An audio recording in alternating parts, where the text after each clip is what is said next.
Compañeros, habrán muchos que ya aceptaron los resultados de las elecciones y también muchos dirán que ya tenemos que aceptarlas, pero la realidad del país es que muchos seguimos pensando y reclamando que nos acaban de robar las elecciones con el fraude matemático más descarado de nuestra historia. Gustavo Bolívar acaba de destapar los números que la registraduría te quiere ocultar. ¿De dónde salieron mágicamente más de 2 millones de votantes fantasma en la segunda vuelta? Hoy revelamos el plan macabro de la extrema derecha para saquear el país y no soltar el poder jamás. Como les he dicho, RCN y Caracol quieren convencerte de que el candidato del establecimiento ganó limpiamente y que todo el sistema fue transparente, pero para entender esto debemos abrir el explosivo informe de Gustavo Bolívar, debemos analizar por qué se negaron a contar los votos uno a uno, destapar el botín de 10 billones de pesos que le van a regalar a las EPS y revelar la peor amenaza: planean revivir la reelección para instaurar una dictadura. Vamos a las matemáticas del fraude. El progresismo hizo la tarea titánica y consiguió 12.6 millones de votos, la meta exacta que se necesitaba para ganar. Históricamente, el censo de votantes de la primera a la segunda vuelta crecía apenas unos miles o máximo 1 millón, pero esta vez el censo estalló inexplicablemente con 2.4 millones de personas nuevas de la noche a la mañana. Bolívar lo denunció claramente. 2 días antes de la primera vuelta, inflaron el censo con 860,000 cédulas. ¿Y qué pasó cuando exigimos la verdad? El supuesto escrutinio fue una farsa total. No abrieron ni siquiera el 5% de las urnas y se negaron rotundamente a contar los votos del exterior, donde mágicamente nos sacaron 170,000 votos de ventaja. Tienen secuestrada la democracia. ¿Y para qué querían recuperar la presidencia a toda costa? Para saquear al Estado. Las élites no resistían 4 años más alejadas de los negociados. Su primera promesa fue inyectarle 10 billones de pesos a las EPS, las mismas entidades sin control que ya se robaron más de 25 billones de pesos y tienen quebradas a clínicas y hospitales. Y el saqueo no se detiene en tu salud, vienen por nuestra agua. Autorizaron el fracking a la lata y la explotación de oro hasta en los sagrados páramos. Van a arrasar con la naturaleza y las futuras generaciones para llenar los bolsillos de sus financiadores.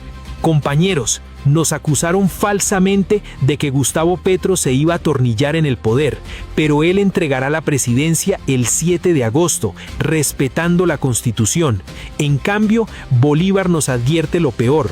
Esta extrema derecha jamás va a querer entregar la Casa de Nariño y ya preparan el terreno para revivir la reelección. Y aquí la pregunta obligada: sabiendo que inflaron las elecciones con millones de votos fantasma para regalarle 10 billones a las EPS, ¿vas a aceptar este fraude en silencio o te vas a unir a la resistencia ciudadana? Inunda los comentarios gritando no al fraude, rompe el algoritmo compartiendo este video, dale un like inmenso y suscríbete para más verdades sin censura. Y quédate hasta el final para que veas las razones de este presunto fraude que nos da Gustavo Bolívar, que te dejará pensando aún más en las elecciones. Compañeros, la resistencia apenas comienza. La invitación es estar firmes, en pie de lucha, hasta la victoria siempre. Comenzamos. Pues después de la tusa, porque hay que reconocer cuando se tiene tusa, sobre todo cuando se hacen bien las cosas, la primera reflexión, y es un reclamo que hay para mucha gente, es considerar que perdimos las elecciones. Bueno, vamos a hacer un recuento de lo que pasó desde la primera vuelta. Tuvimos una primera vuelta realmente sorpresiva en la que pues nos ganó Abelardo de la Espriella a todos, incluido al uribismo. Un resultado que de verdad nadie esperaba, creo que ni ellos mismos. Y eso hizo que nos retrasáramos un poco en el inicio de la segunda vuelta. Sin embargo, al terminar esa primera vuelta, nosotros nos pusimos una meta muy difícil de conseguir 3 millones de votos más para llegar a 12.6 6 millones de votos. Recuerden que nuestra primera vuelta fue de 9.687.000 votos. Dijimos, con 3 millones de votos más ganamos la presidencia. ¿Por qué? Porque en ese momento, y aquí les voy a dar el primer dato muy importante para que ustedes se den cuenta que hay cosas sospechosas. Yo sé que todo el mundo quiere normalizar, que las cosas son así, que todo fue limpio, y la verdad, yo no puedo normalizar un sistema electoral tan imperfecto y del que tenemos dudas muchas personas. No, esto no es un discurso de mal perdedor, ya se aceptó que hablar de las estrellas del presidente, ojalá le vaya bien, ojalá no cumpla sus promesas de venir a matar a todo el petrismo, porque como lo dije en las semanas anteriores, eso causaría una guerra civil en Colombia, porque la gente no se va a dejar destripar. Ojalá eso hayan sido solo amenazas de campaña, porque lamentable sería que un presidente con ese lenguaje, pues ya fue elegido además por muchas personas, llevara a cabo esa campaña de exterminio contra un grupo muy numeroso, la mitad del país, que pensamos diferente a él y a quienes votaron por él. Pero entonces, volviendo al tema, resulta que nosotros dijimos con 3 millones de personas más, ganamos la elección porque, y aquí vienen los antecedentes, quiero que estén muy concentrados en esto, nosotros dijimos, vamos a sacar 25 millones de votos en la segunda vuelta. ¿Por qué? Porque en la primera vuelta se habían sacado 23.900. Ojo que en este dato, en 2018, de una primera vuelta para segunda vuelta, solo creció el censo electoral en 34.000 votos. Ojo con este dato. Primera vuelta que ganó primera vuelta que ganó Duque en 2018, para segunda vuelta obtuvieron 34.000 votos más, o sea, de primera para segunda vuelta.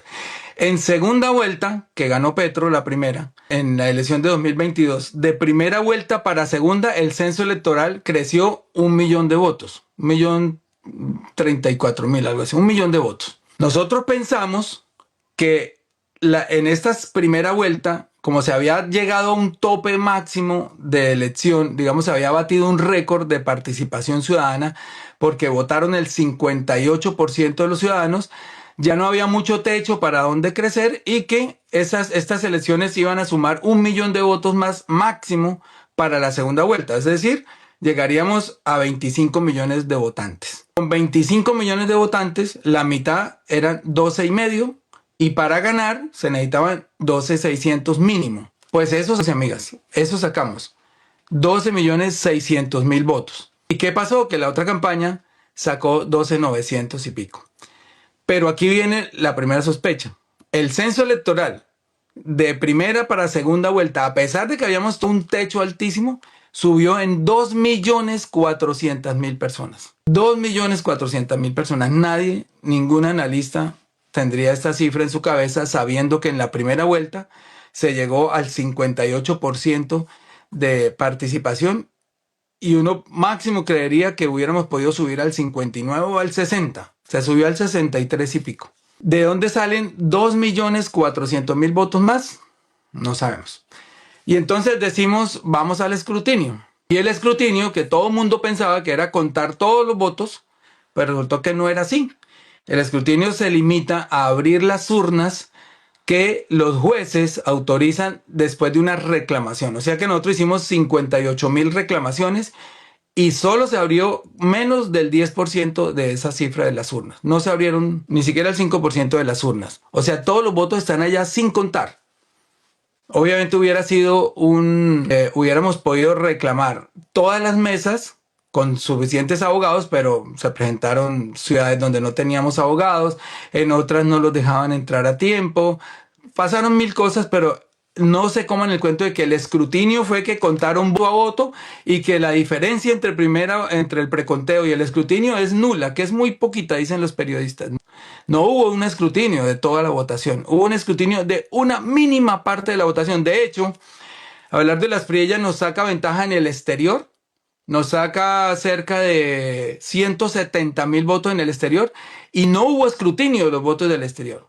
Pedimos y se solicitó, incluso hubo hasta una tutela para que trajeran los votos del exterior de los consulados y se contaran aquí. No se accedió a esa petición. sea, los votos del exterior, no sabemos cuántos fueron. Bueno, entonces, pues bueno, aceptado el resultado con todas estas sombras encima, porque yo me niego a normalizar que en Colombia exista un sistema electoral confiable. Y me he cansado de repetir, escribí un libro hace 30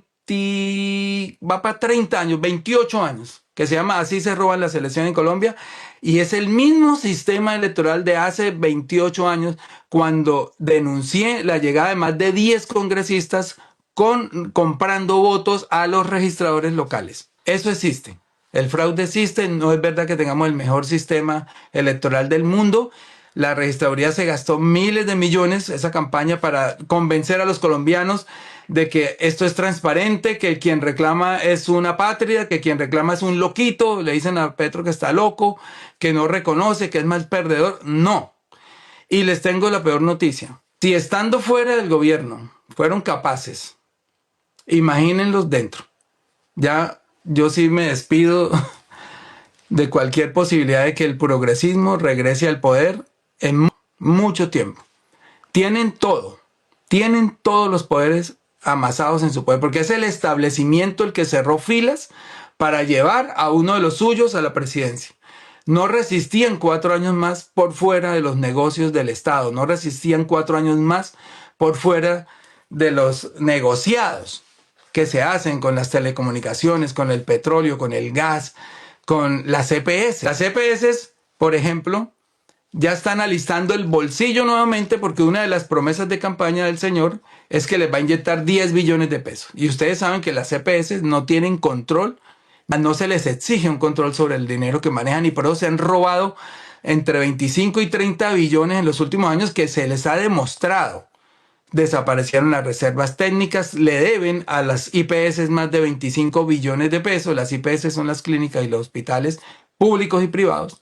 Les deben más de 25 o 30 billones que el Estado ya les pagó a ellas. Y se robaron esa plata o la invirtieron comprando clínicas, haciendo una cantidad de cosas que ustedes ya saben. Hay suficientes denuncias.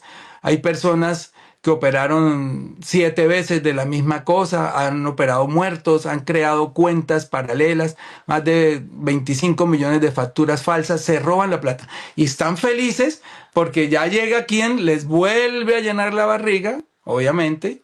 No sabe a cambio de qué, pero están felices las EPS, están felices el sector de hidrocarburos, vuelve el fracking a la lata, donde decían en campaña. Y ya veremos en un tiempo, compañeros, amigas, amigos, cuando tengamos que escoger entre el pan y el oro, el agua y el petróleo, a ver cuáles de esas 4 cosas se pueden comer y tomar. Ese es el negro legado que le vamos a dejar a las futuras generaciones, porque nosotros alcanzamos todavía sobrevivir con lo que hay, pero las futuras generaciones, cuando se empiece a hacer el fracking, cuando se empiece a sacar oro hasta en los páramos, porque esta gente es brutalmente agresiva para los negocios, no les va a importar llevarse por los cachos nada, ni el agua, ni la naturaleza, ni los niños, ni los animales, etcétera, nada. Y vienen los negocios. Y yo quiero que hagamos un corte de cuentas de lo que entregamos, cómo entregamos el país, para que en 4 años la gente sepa cómo lo devuelven, si es que lo devuelven. Porque yo tengo la tesis que se van a asegurar de no escatimar un solo detalle para no entregar el poder. Y no les haga raro que ellos sí revivan la reelección. Porque claro, cuando era Petro, pues se quiere reelegir, Petro no va a entregar el poder. Petro es un dictador, Petro es un otro Maduro, Petro se va a quedar 20 años. Y miren, la bofetada que reciben. Petro entrega su poder el 7 de agosto, sin traumatismo. Obviamente no es pendejo para dejarse meter los dedos a la boca y no denunciar pues las cosas que conoce. Por ejemplo, que hayan aumentado el censo electoral 2 días antes de la primera vuelta en 860,000 cédulas. ¿Serán esas las que engrosaron estos 2 millones de 2.400.000 votos de más que aparecieron de una vuelta para otra? Uno no sabe, nunca lo sabremos. No se abrieron las urnas, no hubo escrutinio. El escrutinio que nosotros creíamos que era contar los votos uno a uno no pasó. Simplemente las reclamaciones que aceptaron ciertos jueces, y eso fueron muy poquitas. Y del exterior, nada, ni una mesa se pudo abrir.